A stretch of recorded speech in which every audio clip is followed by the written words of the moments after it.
तो ईश्वर कितने हैं बोलो? एक। ईश्वर कितने हैं? अल्लाह एक है। नाम अलग अलग हो सकते हैं भाई, अपने का नाम कोई अलग रख सकता है, कोई सोनू रखता है, कोई चिंटू रखता है, कोई मिंटू रखता है, कोई कूड़ा रख लेता है। नाम अलग अलग रखे जा सकते हैं, एंटिटी तो एक ही है, अस्तित्व तो एक ही है। बात समझ में आ गई? एक है। अच्छा, एक आखिरी बात खटाक से समझ लेते हैं। दो राजा हैं, दोनों न्याय करते हैं। एक ये है 1 नंबर, 2 नंबर ये। 1 नंबर का राजा और दूसरे नंबर का राजा। अच्छा देखो ये कैसे न्याय करते हैं। ये जो राजा है, ये जो न्याय करता है, इसके पास यूं सोचो 3-4 राजा बना लेता हूं तब ज्यादा समझ में आएगा। ये जो राजा है इसके पास कोई ताकत वाकत नहीं है, न्याय करना चाहता है, बोलो कर लेगा? बोलो कर लेगा? अच्छा एक और राजा है, उसके पास ताकत खूब है, बुद्धि नहीं है, न्याय कर लेगा? बोलो। अच्छा एक राजा है, उसके पास ताकत भी खूब है, बुद्धि भी खूब है, पर 1 नंबर का पक्षपाती और स्वार्थी है, ये न्याय कर लेगा? इसका मतलब न्याय करने के लिए कैसा होना चाहिए? बुद्धिमान होना चाहिए। बिना बुद्धि के न्याय का आकलन कैसे करेगा? ताकतवर होना चाहिए, बिना ताकत के न्याय को लागू कैसे करेगा? हैं? और उसका अपना कोई स्वार्थ नहीं होना चाहिए। अगर उसका अपना कोई स्वार्थ नहीं होगा, बुद्धि पूरी हो, ताकत पूरी हो, तो बोलो न्यायकारी होगा कि नहीं होगा? जिसकी हम चर्चा कर रहे हैं, बुद्धि में कैसा है? सर्वोच्च। बुद्धि में कैसा है? सर्वोच्च। ताकत में कैसा है? बोलो। ये जो इधर वाली बेंच है ना, ये सारे ग्रेस से पास हुए हैं, एक भी जवाब नहीं देता है। ये जो पीछे, और ये शरारत करते रहते हैं, पढ़ते पढ़ते बिल्कुल नहीं है। बुद्धि में कैसा है बोलो? सर्वज्ञ। और शक्ति में कैसा है? सर्वशक्तिमान। और ये बताओ जो सारी चीजों को बनाकर उनके बाहर भीतर ओतप्रोत हो रहा है, जिसकी कोई आवश्यकता नहीं, क्या उसका अपना कोई स्वार्थ होगा? पूरी तरह निस्वार्थ है। बोलो अन्यायकारी के न्यायकारी।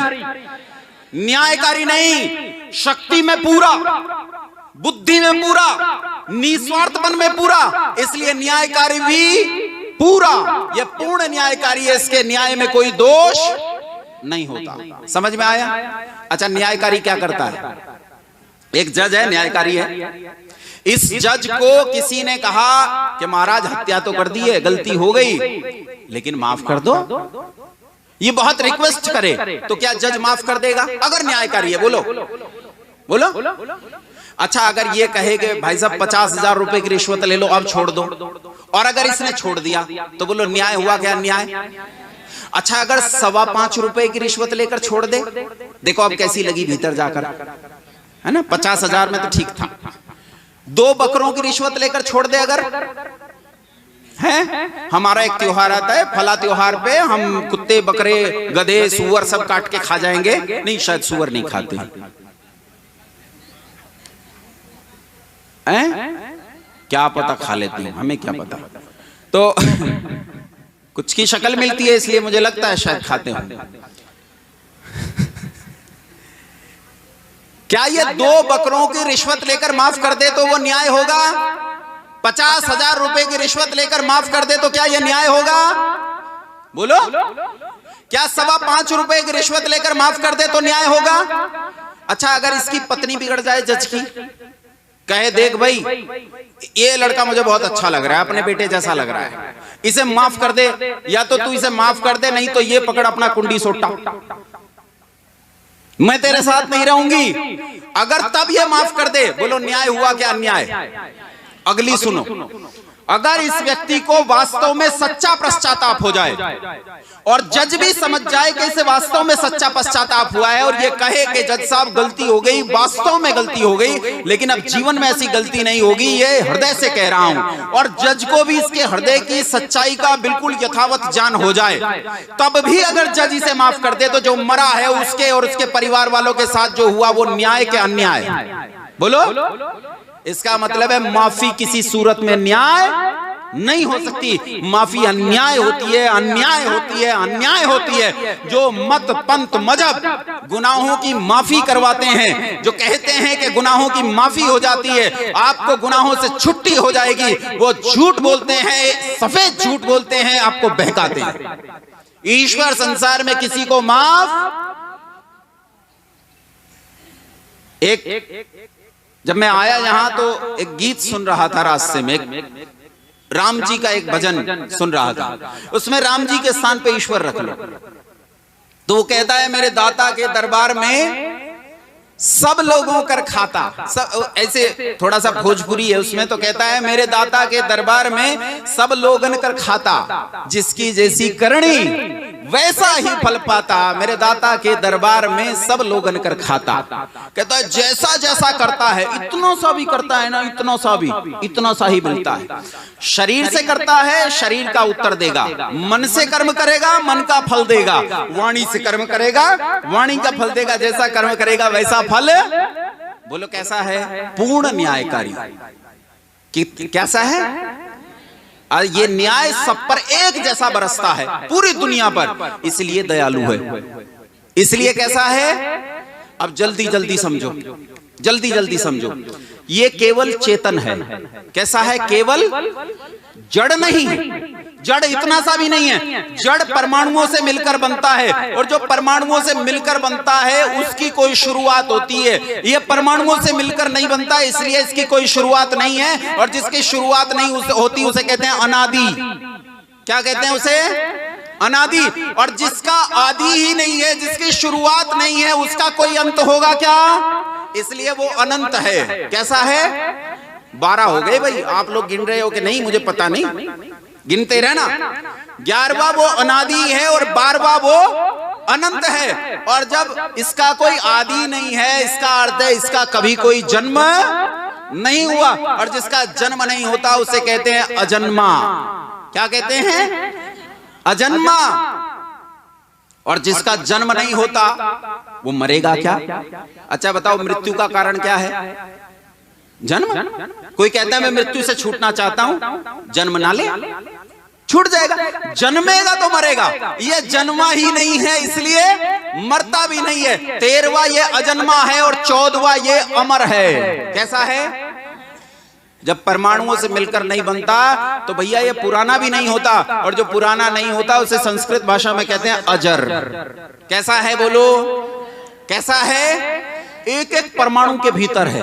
आत्मा का भी आत्मा है, आत्मा के भी भीतर रहता है, सर्वांतर्यामी है। कैसा है? बोलो सर्वांतर्यामी है। कभी पैदा नहीं हुआ, कभी मरेगा नहीं, हमेशा से है, हमेशा तक रहेगा। जो ऐसा होता है उसे कहते हैं नित्य। क्या कहते हैं उसे? 3 शब्दों से जानते हैं इसी चीज को, नित्य, शाश्वत और सनातन। तीनों का एक ही है। 3 और जोड़ो, कितने हो गए? 17 के 18 हैं? एक बार दूसरा नियम बोलो तो, ईश्वर सच्चिदानंद स्वरूप, सर्वशक्तिमान, न्यायकारी, दयालु, अजन्मा, अनंत, निर्विकार। निर्विकार कई सारे छूट जाते। निर्विकार भाई, जब ये किसी पदार्थ से मिलकर नहीं बनता तो ध्यान रखना, चेतना में विकार पैदा नहीं होता है, जड़ में विकार पैदा होता है। दुनिया में 3 चीजें हैं, उन 3 चीजों को बांटोगे तो बस 2 ही में आ जाती हैं। एक चेतन है और एक वो है जो चेतन नहीं है। तो जो चेतन है, जो शुद्ध चैतन्य है, उसमें कोई विकार पैदा नहीं होता, क्योंकि यह परिणामी नहीं है। परिणामी होती है प्रकृति, इसमें प्रकृति सम्मिलित नहीं है, इसलिए इसमें कोई परिणाम नहीं आता, तो इसमें कोई विकार पैदा नहीं होता, इसलिए इसे क्या कहते हैं? निर्विकार। कितने हो गए? 19। और एक बचा सच्चिदानंद स्वरूप। क्या बचा? सत तो मैंने बता दिया अस्तित्व वाला है, चेतन भी मैंने बता दिया कि चेतन है।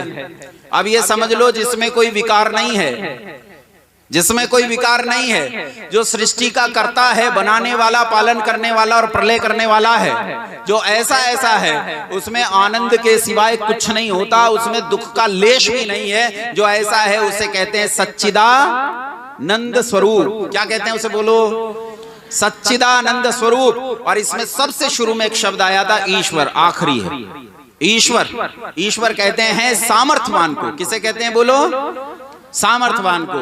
थोड़ी सी ताकत किसी में होगी तो उस ताकत के कारण उसे आप सामर्थ्यवान कह सकते हो, लेकिन वो ताकत जब अल्टीमेट स्थिति पर पहुंच जाती है तो वो ऐश्वर्य का परम हो जाता है, तो उसे परमेश्वर कहते हैं। क्या कहते हैं? समर्थेषु समर्थः स ईश्वरः, जो समर्थों में भी समर्थ है वो ईश्वर या परमेश्वर कहलाता है। ये 21 मैंने गुण बताए और एक मैंने सिद्धि की थी। बात समझ में आ गई कि नहीं? हाँ या ना? अब चर्चा कर पाओगे आगे? अब पूरा नियम कर लेते हैं। नियम पूरा हो गया, एक बार फिर से बोलते हैं, मिलकर बोलते हैं। ईश्वर सच्चिदानंद स्वरूप, न्यायकारी, दयालु, अजन्मा, अनंत, निर्विकार, अनादि, अनुपम, सर्वाधार, सर्वेश्वर, सर्वांतर्यामी, अजर, सर्वव्यापक, सर्वांतर्यामी, अजर, अमर, अभय, नित्य, पवित्र और सृष्टि करता है। उसी की उपासना करना। देखो मैं आर्य समाज के मंच पे बैठा हूं, यहां वाच बहुत तकड़ी रहती है। मुनि जी पीछे बैठे थे, एक एक चीज पे ध्यान था, कुछ गड़बड़ी ना कर दे।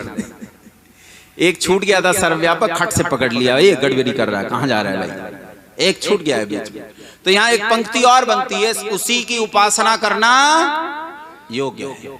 तो इसके बाद हम उपासना के बारे में चर्चा करेंगे। आप लोगों ने मुझे इतने लंबे समय तक हैं, कल कह रही थी ना कि बच्चे कहते हैं क्या बता रहे हो, what is spirituality, it's a boring subject. I don't have interest even a level of penny, एक पैसे के बराबर का इंटरेस्ट मुझे इसमें नहीं है। तो आपने इतने बिना इंटरेस्ट वाले विषय को इतने लंबे समय तक धैर्य से मुझे सुना, या यूं कहूं कि झेला, उसके लिए बहुत धन्यवाद। आप सभी को सादर नमस्ते।